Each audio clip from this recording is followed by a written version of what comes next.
I'm going to go ahead and introduce our first speaker, Mr. M. Roy Hammond. He is a teacher and founder, partner of the Citizens' Rights Task Force. He has a talk show, or is a talk show host of the Constitutional Crusaders show on the American Voice Radio Network. And he holds a master in constitutional law and a doctorate in contract law. So I will let him fill in the blanks I missed, and I look forward to hearing what he has to say. You want to stand? Yeah, that way I can have my hands free to... Like all counselors, I always rely on the paperwork. Sometimes that paperwork comes in the smallest room in the house, if you follow my drift. Yes, we have a shitty situation here, and that's why we are talking about certain types of paperwork. But let me get started here with, there we go, found it.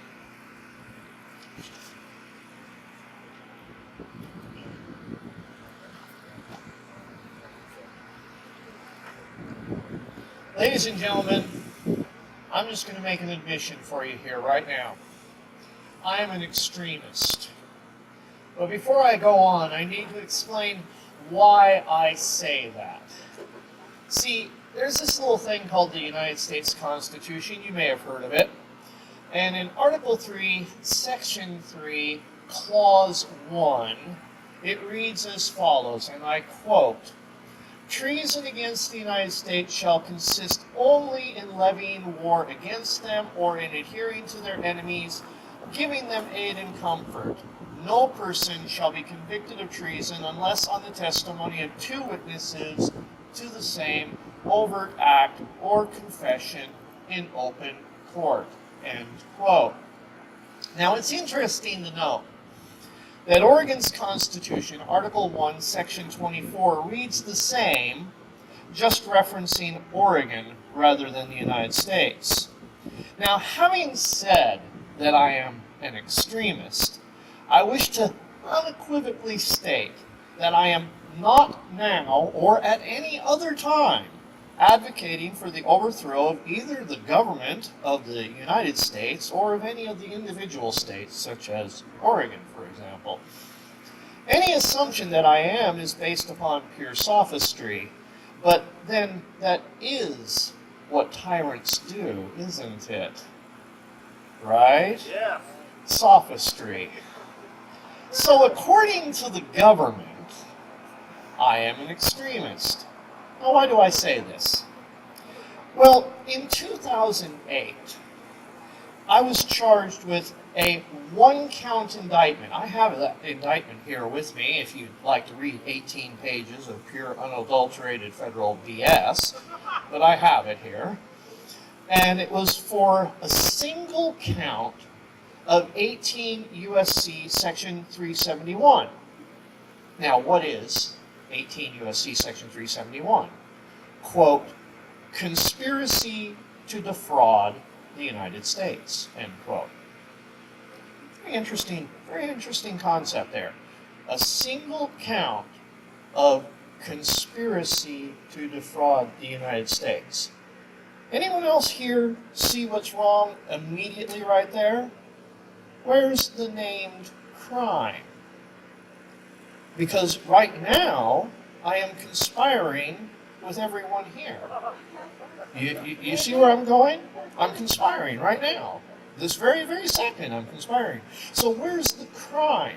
Oh, well, it says, but it was to defraud the United States. Okay, fraud is crime. Okay, but where is the first count naming the fraud? Oh, seems to be missing here. This is akin, 18 U.S.C. Section 371 is called an enhancement statute.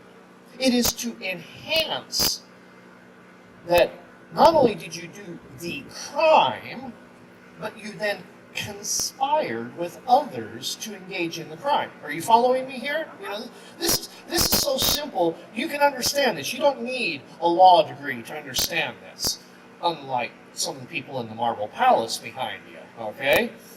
So, there's no crime. So that's why I say 18 pages of pure federal bovine scat, it doesn't name a crime. Everyone that's read it has always come back to me and gone, okay, I thought I was being attacked from behind. Well, you never know. We are down at the state capitol. So anyway, I digress. But everyone that's read it has always come back to me and they've gone, Roy, what did you do? Very good question. I'd like to read for you a definition from Black's Law Dictionary, 5th edition, page 241. Color of law. What is color of law?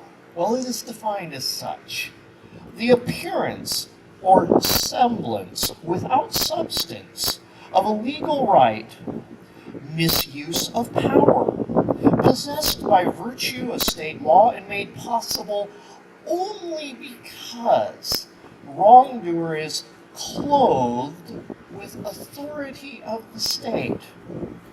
That is action taken under color of law.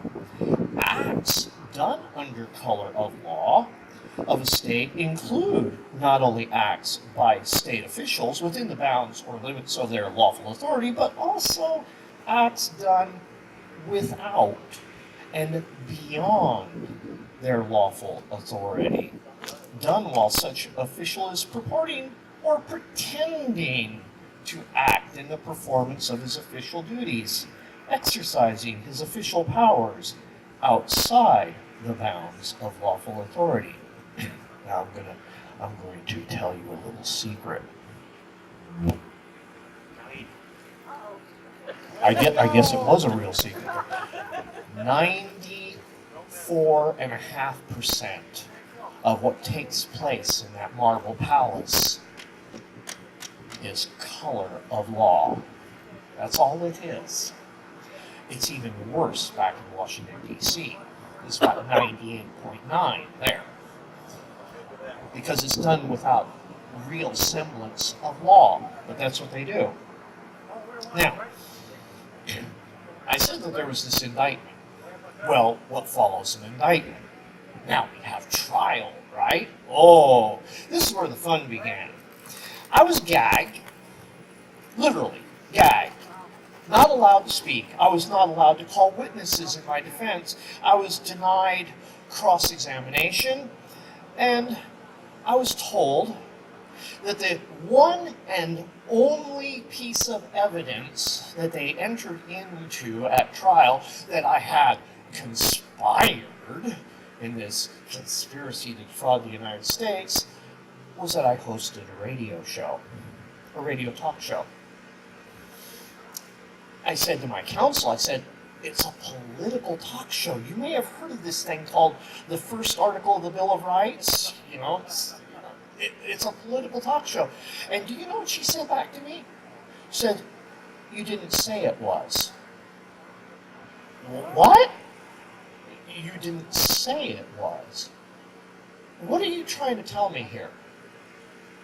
It is the federal government's position that if you do not state what it is you are doing, you do not state what right it is you are exercising, you're not exercising it. Imagine that. Imagine the hubris that you got to go around stating that you're engaged in political speech. Otherwise, you're not. They have created, remember that term, sophistry? They have created a crime that's called prohibited commercial speech. Interesting. So, I was finally at the end of the trial, or very near the end. I was finally allowed to address the court. Of course, the jury wasn't present. And I spent 5 minutes. It turned out to be like 7.5 pages of transcript. I spent 5 minutes answering the question, do you wish to testify? And not only did I say that I wanted to testify multiple times, I told the court exactly what I was going to do when I got up to testify. This did not please, or you may be familiar with the name of the judge, Anna Brown. After 5 minutes of me laying out exactly how and why and what I wished to testify about, her words were, and I quote, "The court is going to take the words of the defendant as a decision not to testify." I was like, wait a second here. Were you even here in the same room during those last 5 minutes? Because that's all I was doing, was talking about how, where, and what I was wanted to testify. Well, it ended up in a conviction.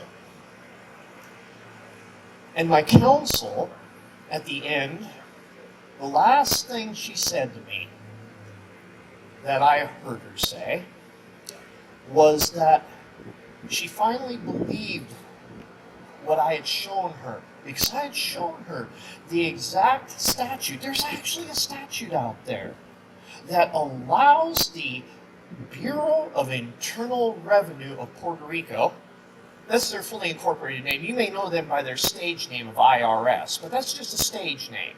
You know, John Wayne, that wasn't his name. That was his stage name, okay? So the Bureau of Internal Revenue of Puerto Rico has a statute built in to the code that allows them to give lawful bribes. Did you know that in any United States District Court where the Internal Revenue Service brings forth a charge of tax evasion or conspiracy to defraud the United States, that they are allowed lawfully to bribe every juror with $5,000 for every conviction that they bring forward, and it's tax-free, cash. Did you know that? So there were, hang on, let me look this indictment again, because, you know, memory fades a little bit. There's 1, 2, 3, 4, 5 names. One was acquitted, so that's 4 convictions, $5,000 each. Now you're on a jury, and you've just been offered $20,000 if you just say yes to a conviction. Yeah.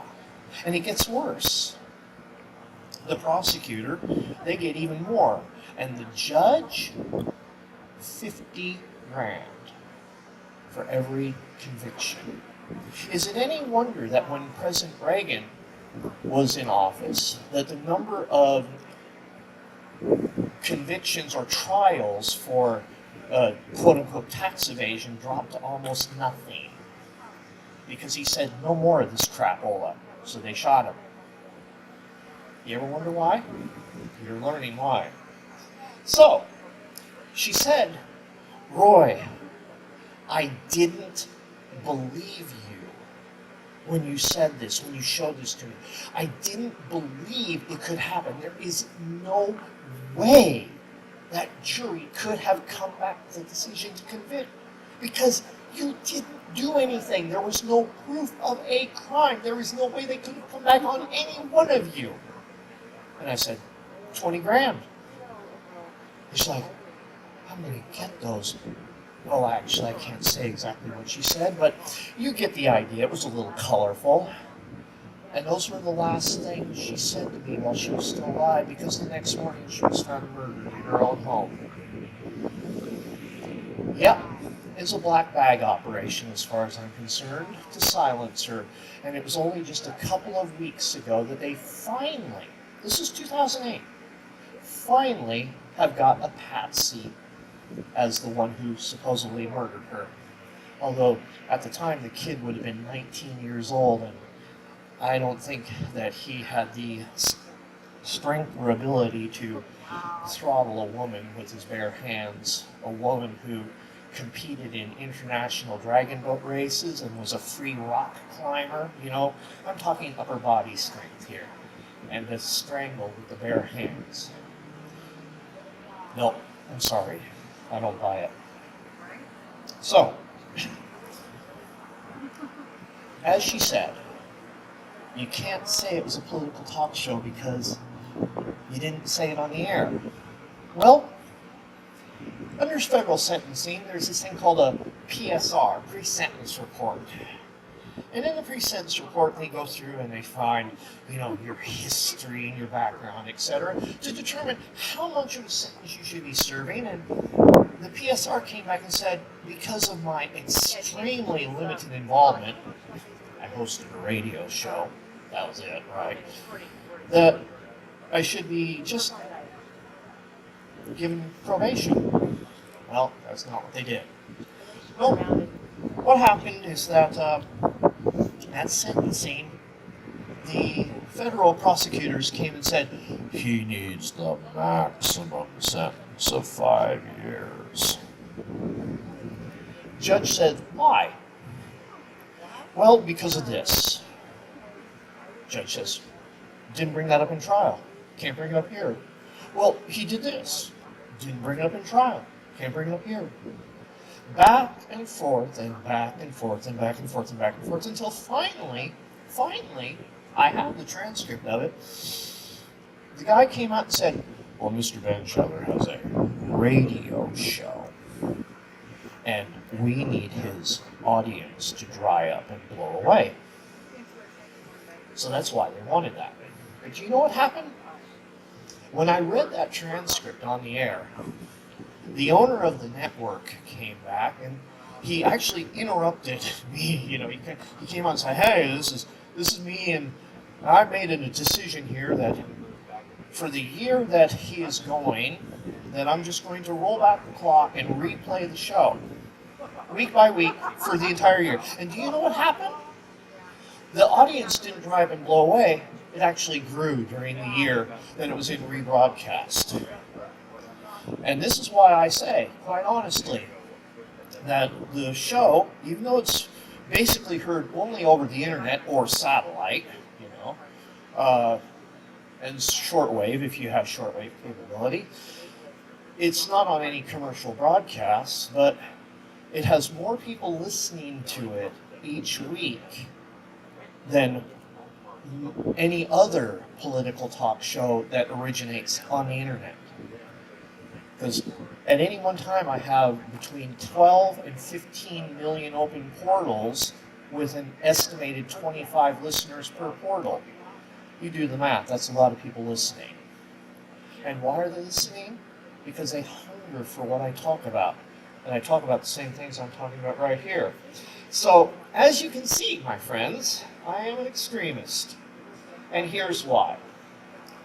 See, I was one of the people found a little something about our judges here in Oregon. Now, how many, just throw out a wild guess here, how many judges do we have here in Oregon right now? I heard too many. That's a really good answer, but it's not the right answer. I'll give you a hint. The number of judges that we have in Oregon right now is a whole number between -1 and +1. Now, why do I say that? Well, because Oregon's Constitution mandates before someone can become a judge, they must take an oath that is written into the Constitution, and they must take it word for word, comma for comma, period for period. They cannot change a word, they cannot omit a word, they cannot insert a word, because if they do any of those things, they have not taken the oath that the Constitution mandates. Now, how many judges in Oregon have taken that oath? What's the number? 0. 0, exactly. None of them. And you can go to this little building down here, the Archives building, and you can ask them to see the oaths, and you'll find them. And then compare them to the Constitution, word for word, comma for comma, period for period, and you'll find that every single one of them down there is missing one word from the Constitution and has substituted another word. That's two changes. You change just one thing and you haven't taken the oath. There's two. So I was one of the people that actually forced every single judge in the state to retake their oaths. And they still took the wrong oath after all that. And that includes the guys sitting over there in that building. And that's the Supreme Court building over there. You just can't see it because of all the trees, but trust me, it's over there. Okay? Includes all them. Not a judge. Not one. One of the other little things that I've done to help illustrate some of the problems we have here is I have exposed the concept of political criminals. Now, how many of you have any idea how thick the criminal code of Oregon is? Any idea? That's a pretty good guess. I'm getting fingers about this high. But you know what? This is how thick the criminal code of Oregon is. It does not take that many pages to describe murder, rape, arson, robbery, crime. Okay? It just doesn't take that many pages, and that's why the criminal code is only this thick. But how many of you here are aware that Oregon has a political code of crime? Raise your hands if you are aware that Oregon has a political code of crime. Ah, got one hand, one hand. Now, how thick is the political code? Ah, you are very close, but you're about 18 inches shy. It is 2.5 feet thick, the political code, because it takes a lot of words to describe pure horse manure. Okay? A lot of words. And by Oregon Department of Corrections' own reports, when I got into them, this would be about 13 years ago, by their own reports, Oregon had more political prisoners in prison than people convicted under the criminal code, which gave Oregon a rather interesting designation. We have heard people scream and cry and hew about the number of political prisoners in China, but here in Oregon we have more political prisoners in prison right now than all of China does, because they're convicted under the political code.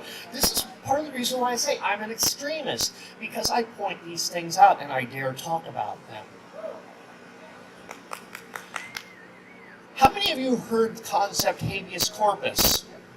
Do you understand what it means? It means to bring forth the body. It is an ancient common law right that you have the right to have yourself presented to a court so that you may determine why you are being held or charged. Well, I have been in front of that marble building over there at the Supreme Court several times because I have helped people that have been imprisoned under what we colloquially like to call needle therapy at various state mental institutions, because judges have determined that these people had an irrational fear of government by the judge. Now imagine this for a second.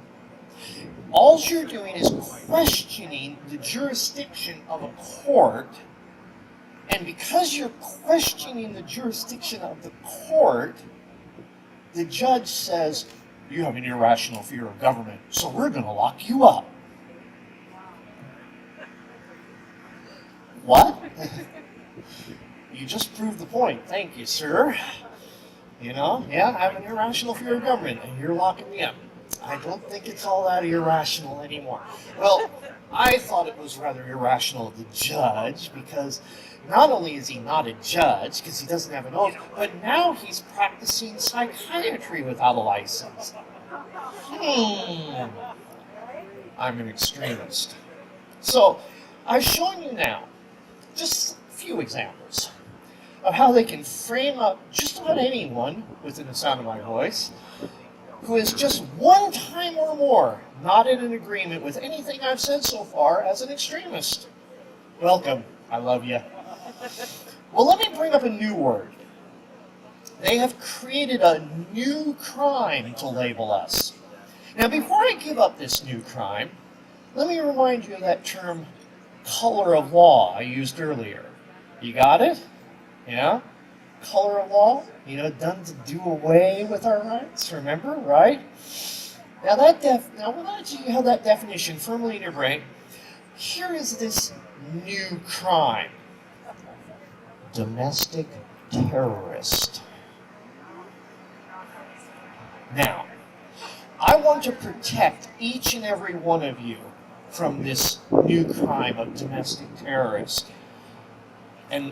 But first, why that term? Well, unfortunately, we sat on our hands and let W. Bush Jr., the son of the ex-CIA director, well, we allowed this guy to declare a never-ending war on terrorism. And just as I predicted back then, the so-called Patriot Act would soon be turned on we the people. And it has. See, let me give you a headline to illustrate.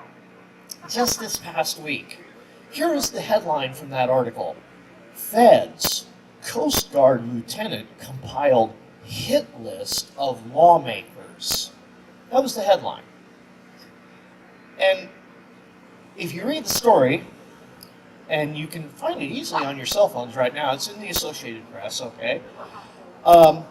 We have a story about a guy who simply wrote words that were not acceptable to the powers that be. And here today, under, President Trump, he's arrested. He's going to be tried as a domestic terrorist for simply writing words. He shot nobody. He hasn't committed any real crime. He's only committed a political crime. Think about that. Now, I want to remind you, I was denied the right to political speech. The very specific speech that our founding fathers had in mind as the speech to protect under Article 1, Clause 2 of the Bill of Rights, which is mistakenly sometimes called amendments. Well, why do I say it that way? Because name one thing, just one thing in the Constitution that was amended by them. That's right, nothing was amended. The BOR, the Bill of Rights, is a separate document designed to be chains upon the government. Now, how many of them can you name? There's 5 distinct rights. 5 distinct rights enumerated within the first article of the Bill of Rights. And I see the head shaking here, There are some, I can't name all 5 of them. So let's go through them. Listen carefully. I'll count them off for you. Are you ready? Here we go. I'll just quote it here. If the wind will cooperate with me. Okay, here we go. Congress shall make no law, 1, respecting the establishment of religion or prohibiting the free exercise of, or abridging, 2, the freedom of speech, or 3, of the press, or 4, the right of the people to, what are we doing here? Peacefully assemble. Oh wow, what a concept. And 5, to petition, there it is right there, petition the government for a redress of grievances. There it is. 5 specifically enumerated rights just in the first article, and go to any college campus these days and talk to any one of the graduate students there and ask them to name the 5 rights contained within the first article of the Bill of Rights. press, you know, but you won't get 5. If you get a really bright one, you might get 2 or 3. Brilliant would be 4. And 5? Well, you know what 5 would be? An extremist. So yes, I'm an extremist. Now, remember, I was denied the right to claim political speech because in the view of the government, I never said that I was engaging in political speech. So because of that, I will invite you to join me here as I make this notorious declaration, and I'll say it slowly so you can join with me. I, state your name, Marcel RoyBendshadler, am in no way threatening any kind of mental, physical, or emotional harm, i.e. a thought crime, welcome George Orwell, to any elected, and there they are, politician or bureau rat. And if you, as a politician or bureau rat, feel that I have been, then that feeling is based purely upon the limited functioning of your own depraved and feeble mind. You all right? And if you feel threatened by the likes of a harmless, now here's the magic words, political commentator, like me, engaging in, more magic words, political speech, then you really need to get out of the leech business. I'm serious here.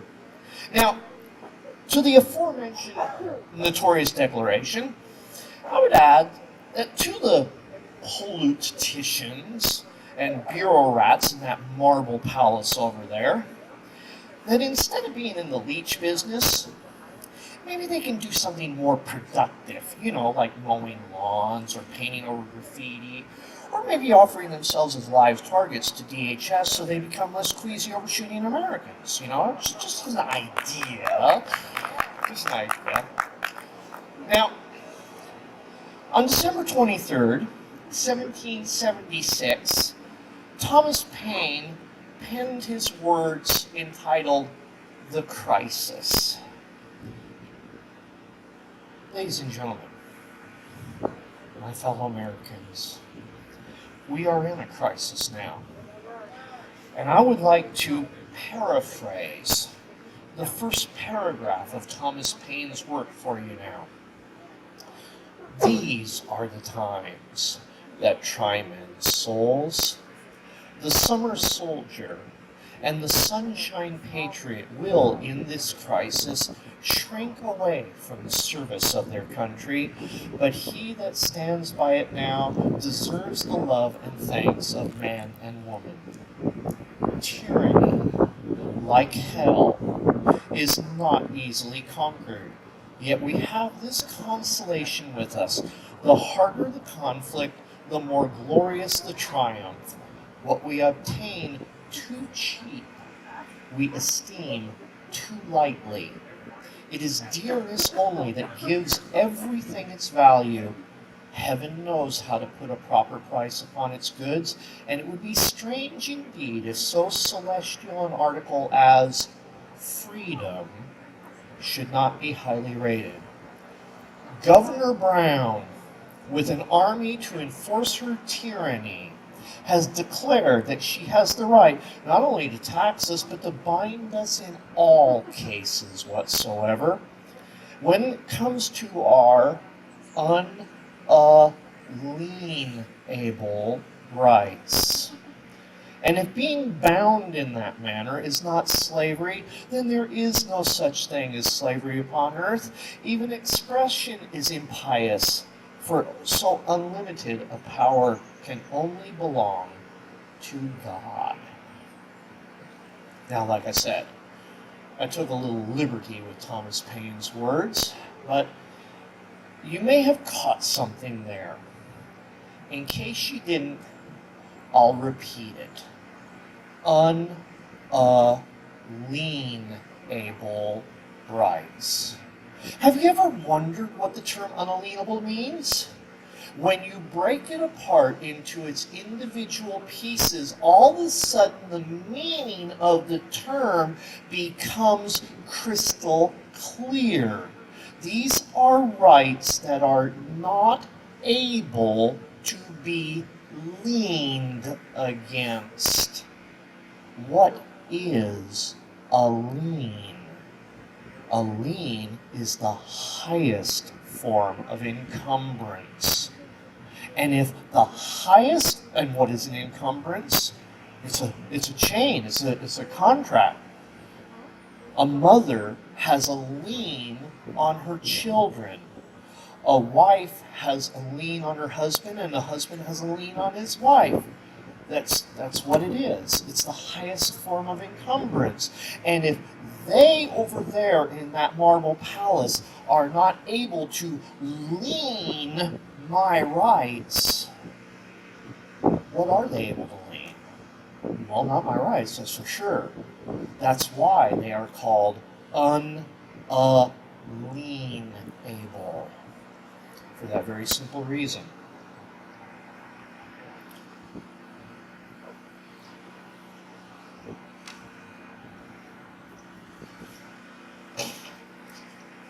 I'd like to close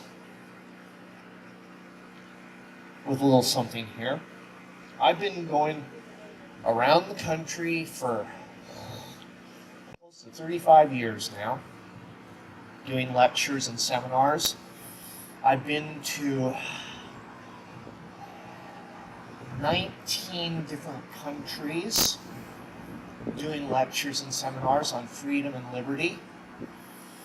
And I discovered in, let's see, it was first panned, oh, there we go, in 1986, so it was about 1987, 88 that I discovered this poem by a guy by the name of Thelen Polk.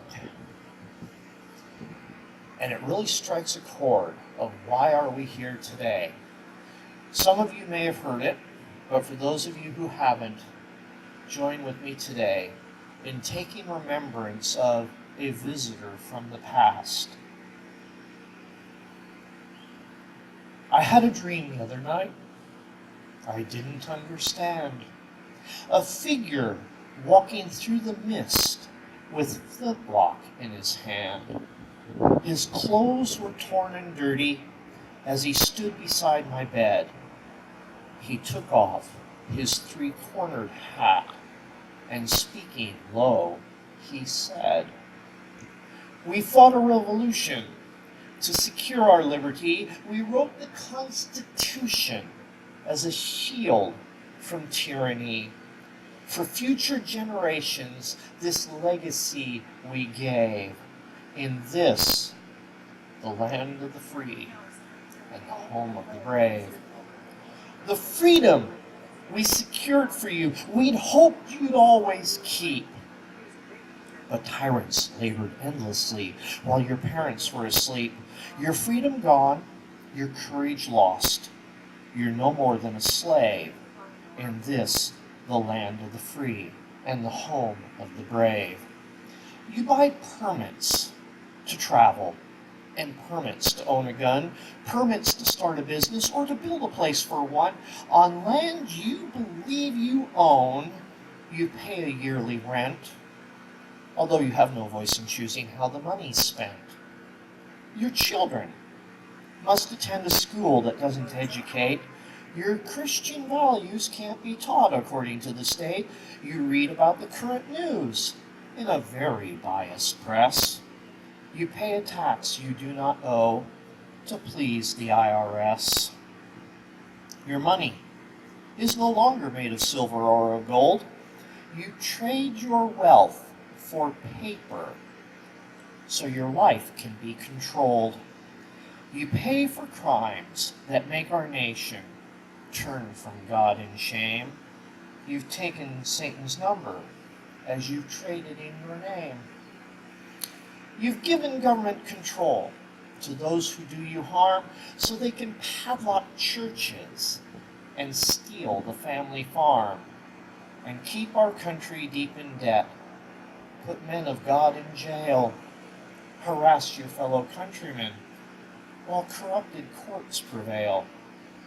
Your public servants don't uphold the solemn oath they've sworn.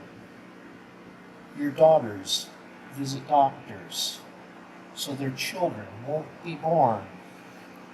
Your leaders ship artillery and guns to foreign shores, and send your sons to slaughter, fighting other people's wars. Can you regain freedom for which we fought and died? Or don't you have the courage or the faith to stand with pride? Are there no more values for which you'll fight to save? Or do you wish your children to live in fear and be a slave? Sons of the Republic, arise and take a stand. Defend the Constitution, the supreme law of the land. Preserve our great republic and each God-given right. And pray to God to keep the torch of freedom burning bright. As I awoke, he vanished. In the mist from whence he came, his words were true. We are not free, we have ourselves to blame. For even now, as tyrants trample each God-given right, we only watch and tremble, too afraid to stand and fight. If he stood by your bedside in a dream while you're asleep, and wondered what remains of our rights he fought to keep, what would be your answer if he called out from the grave? Is this still the land of the free and the home of the brave? Tough questions, my friends. But these are tough times. As I said, Thomas Paine says, these are the times that try men's souls. So, I've given you a lot to think about. Now I want to give you something else. I have prepared for those of you who like letter writing, and trust me, the people over in that marble palace don't like getting letters. Because letters demand action, okay? So I have prepared a 4-page quote sheet. Wonderful quotes on various different subjects that you can use so you don't have the problem that I hear so many people say that I don't know how to write a letter. I don't know what to say, how to say it. Well, I prepared a wonderful 4-sheet quote sheet that you can now use with, I've given some suggestions on how you can use various quotes so you can write simple little 1-page letters and just write one a week. You know, send it to a different one every week and use different quotes. And that way, this comes from your heart. All it is something to help jog your own memory to say the things you already know and feel here and here, okay? So that you can be more effective in getting those bureau rats and politicians' attention. Okay? So if any of you want that, it's on a website, and what I can do is I can give you contact information and then send you the link so that you can get to it. Because trying to read a link that long, I guess I'll lose everyone because I don't see anyone pinned. Yeah. Where do we find your radio show? Oh, well, very good question. Okay. I'm the host of the Constitutional Crusaders show, which is found on the American Voice Radio Network. And the show runs live Monday afternoons from 3 to 5 Pacific time. Every Monday. Well, almost every Monday.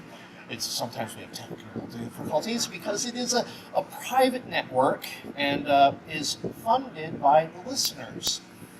And without the listener support, because it's not NPR, you know, without the listener support, it doesn't go on. So Monday afternoons, American Voice Radio Network, or AVR for short. And it, like I said, it's called the Constitutional Crusaders Show. As I was introduced, I hold a master's in constitutional law and a doctorate in contract law. But really, that's just saying the same thing, because what is the Constitution? It is a contract. It's a solemn contract. It's a contract of we, the people, putting chains and duties and obligations and limitations upon the types that are in that marble palace back there. Because that's all the Constitution is. It's chains to hold them down, not us down. Because we are free when they are chained. Any other questions? No, I don't do a YouTube, but I had at one time a gentleman who used to take little clips of the show and put them on YouTube. But if you just Google my name and such, Bendshadler, Bendshadler, just 11 simple letters, you know, and you can find me. As I was introduced, that's my Facebook name, Hammond. You know, and I do that quite deliberately because it helps keep the trolls down. But I'm not afraid of who I am. I just don't like dealing with trolls, and Facebook is just full of trolls. So, but that's me. And like I say, you can Google it. And I read Google every now and then. I pull my name up and I'm going, oh, I didn't know that about myself. That's really interesting. Wow, I didn't know I did that. Wow, when did I do that? Really interesting things you find out about yourself when you Google your own name. It's like, oh, really? Seriously, yeah. So, yeah, I have been. And I admit it, I'm an extremist. I'm a gadfly. I'm that little irritant in their side, and I love it. It's so much fun. Thank you very much.